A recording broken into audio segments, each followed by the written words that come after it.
Semenjak kejadian tersebut, Reizo memilih untuk mengikuti jejak kekasihnya meskipun dia harus menjadi target buruan klan Ozunu hingga saat ini. Di sisi lain, Mika nampak belum percaya bahwa Reizo telah menyelamatkan dirinya dan memilih untuk membelot dari klan tempat di mana dia telah dibesarkan. Namun selama Reizo jadi bagian dari klan tersebut, rupanya selama itu pula peperangan berkecamuk dalam jiwanya ketika harus melawan nuraninya, di mana dia didoktrin guru besar Ozunu untuk menjadi mesin pembunuh atau jadi seorang pencuri sadis. Bahkan syarat menjadi ninja sejati, dia harus mengeksekusi mati teman seklannya yang mencoba kabur. Spontan hal itu mengingatkan dia pada sosok mendiang Kiriko yang tewas di tangan Takeshi. Alhasil Reizo semakin tersulut kebenciannya, sehingga dia nekat untuk menyerang balik guru besar Ozunu. Maka pecahlah serangan brutal dari kawanan ninja lainnya yang kemudian menghempaskannya jatuh ke dasar gedung.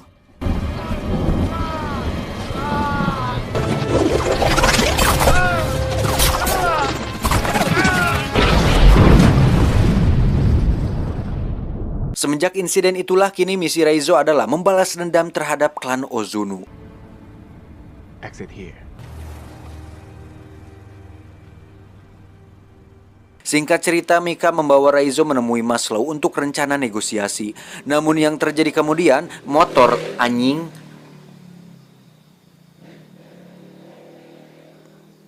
Singkat cerita, Mika membawa Reizo menemui Maslow untuk rencana negosiasi. Namun yang terjadi kemudian, Reizo justru ditangkap pasukan khusus Europol dan memperjarakannya.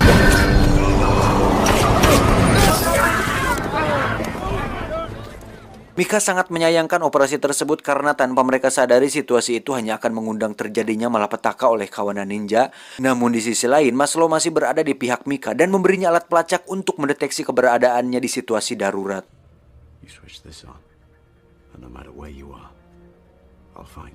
Sementara itu, Reizo sudah mulai siuman pasca disengat tembakan listrik oleh pasukan Europol tadi, dan Mika pun mencoba menghampirinya untuk menjelaskan cerita yang sebenarnya. I'm sorry, I didn't know about any of this. I know. Namun Reizo mengatakan bahwa sekarang sudah terlambat karena sebentar lagi pasukan Ozunu akan tiba di sana. It's too late. Tak berselang lama, situasi di sana menjadi sangat mencekam ketika personel Europol tiba-tiba berguguran setelah diserbu bayangan hitam yang tak diketahui jumlahnya.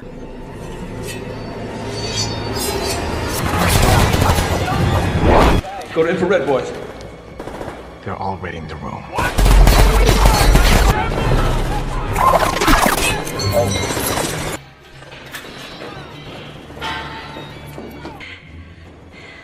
I like him way more. Sementara Mika pun harus berpacu dengan waktu untuk melepas jeratan rantai dari tubuh Reizo.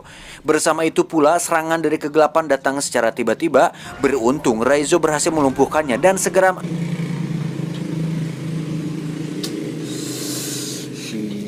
anjing monyet.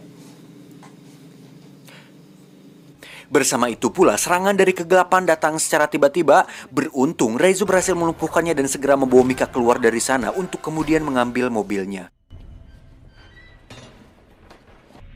Wait here.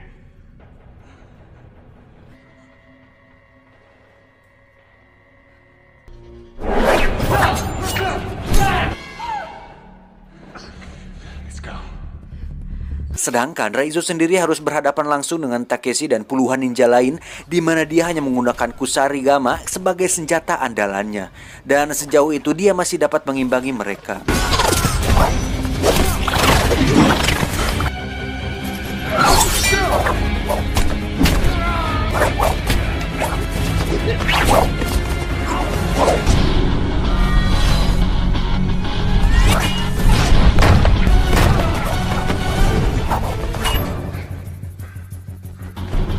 Di tempat lain, Mika langsung memacu mobilnya demi menghindari ninja lain yang berusaha membunuhnya dan terus menembakinya dengan shuriken.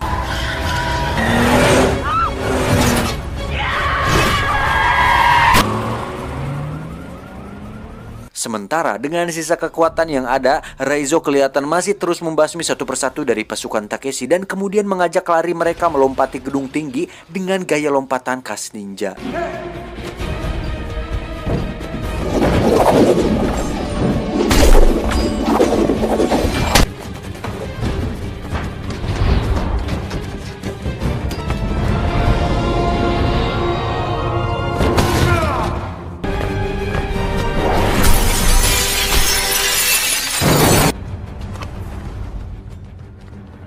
Tak cukup sampai situ, dengan luka parah di perutnya, Reizo terus dikejar sampai di keramaian jalanan. Hingga pertarungan pun kembali terjadi di sana.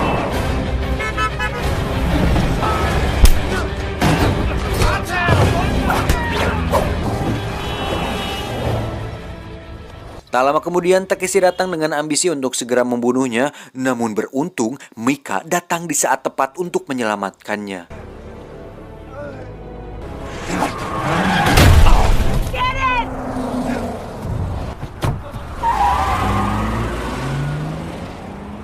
Pasca kejadian itu, Reizo lebih memilih sebuah motel sebagai tempat persinggahan sementara, dan di sana Mika berusaha merawat luka-lukanya sambil sesekali melakukan treatment untuk menghapus jejak pengejaran para ninja.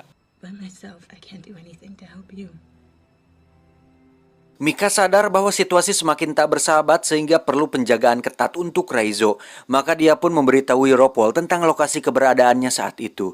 Meskipun sebenarnya hal apapun takkan menghalangi Takeshi dan pasukannya untuk membawa Reizo kembali ke klan Ozunu. Dan hal itu nyata terbukti di hadapan Mika sendiri. Dalam 5 menit pasukan Europol sudah tiba di lokasi motel tersebut setelah tadi Mika mengaktifkan alat pelacaknya. Namun sayang sekali mereka sudah terlambat karena 10 menit sebelumnya Reizo telah dibawa pasukan ninja untuk menghadap guru besar Ozunu. He's gone. Diceritakan ketika di perjalanan menuju Padepokan di mana Reizo mengingat kembali jurus-jurus ninjatsu dan berusaha mempraktekannya. Bersama dengan itu, terlihat luka sabetan di perutnya perlahan pulih seperti sedia kala.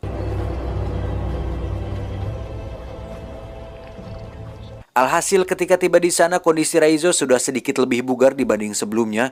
Meskipun dia tak menampakkan kebugarannya itu di hadapan guru besar Ozunu yang sedang marah. Bahkan hingga di tiang kematian itu pun Reizo masih kelihatan pasrah. Tetapi ketika guru besar Ozunu mencoba menyodok ulu hatinya, tak disangka dia malah mengejeknya. Dan tanpa mereka duga sebelumnya, ternyata Reizo telah dibekali alat pelacak oleh Mika, sehingga Maslow bersama pasukannya dengan mudah menerobos masuk ke sekaligus memporak-porandakan padepokan tersebut.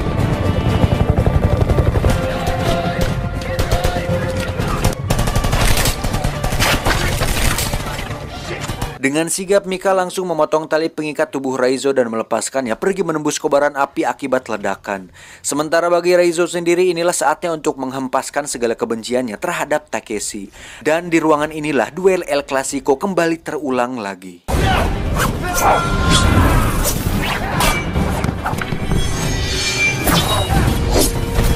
Empat orang ninja membantu Takeshi untuk melumpuhkan Reizo, namun faktanya skill di atas rata-rata membuktikan bahwa teknik ninjatsu yang dimiliki Reizo selama ini masih tetap jauh mengungguli mereka. Di saat giliran Takeshi untuk masuk gelanggang, tensi pertarungan semakin membara, dan ini membuktikan bahwa rivalitas di antara kedua kesatria ninja berbeda ideologi ini masih belum berakhir. Hingga saatnya tiba, terpaksa Takeshi harus mengakui kehebatan ninja yang satu ini. Do you still think about her?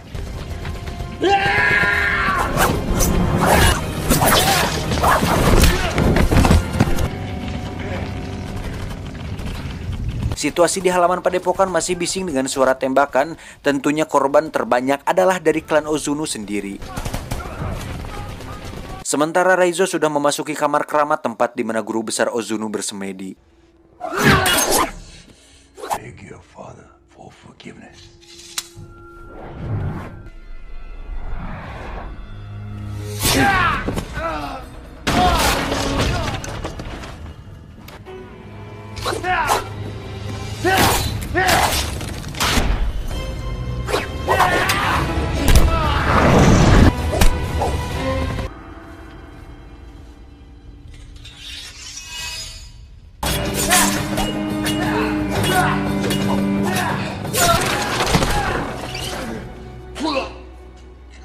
Pundak selalu di bawah kepala, itulah gambaran pepatah untuk situasi saat itu, di mana jam terbang seorang Reizo masih kalah banding dengan sang maestronya.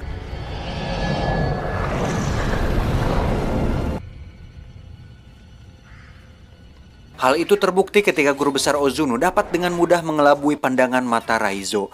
Meskipun setelah itu Raizo mampu memulihkan kembali keseimbangan emosinya hingga pertarungan pun berlangsung sepadan. Di saat-saat kritis Mika datang menolong Raizo, namun jiwanya yang polos kembali memudahkan guru besar Ozuno untuk melumpuhkannya.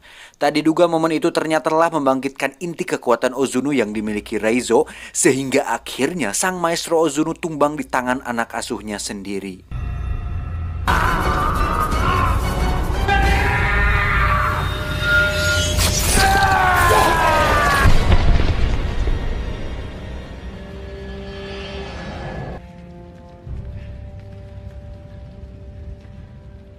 Pasca pertemuan itu, Raizo keluar dari puing-puing padepokan sambil menggendong jasad Mika.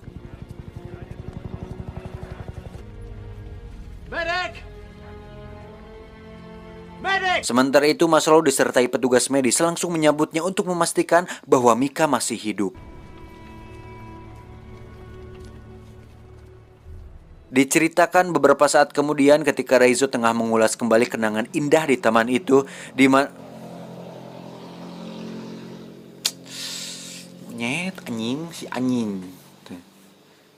Diceritakan beberapa saat kemudian ketika Raizo tengah mengulas kembali kenangan indah di taman itu, di mana saat itu Kiriko memperkenalkan dirinya dengan arti sebuah kebebasan. Dan di puncak perjuangannya itu, kini Raizo mulai menghirup udara kebebasan sebagai kado istimewa untuk Kiriko.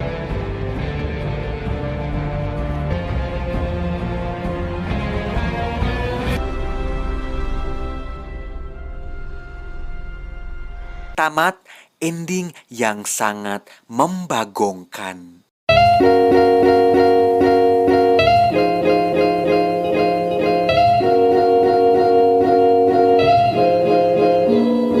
Poin yang saya kira anggap penting di dalam film ini adalah sekuat-kuatnya doktrin untuk sebuah kejahatan tak akan mengalahkan niat baik seseorang untuk melawannya. Jadi kesimpulannya, ambillah telur meskipun itu dari buol kotong. Saya John Anus Robocop.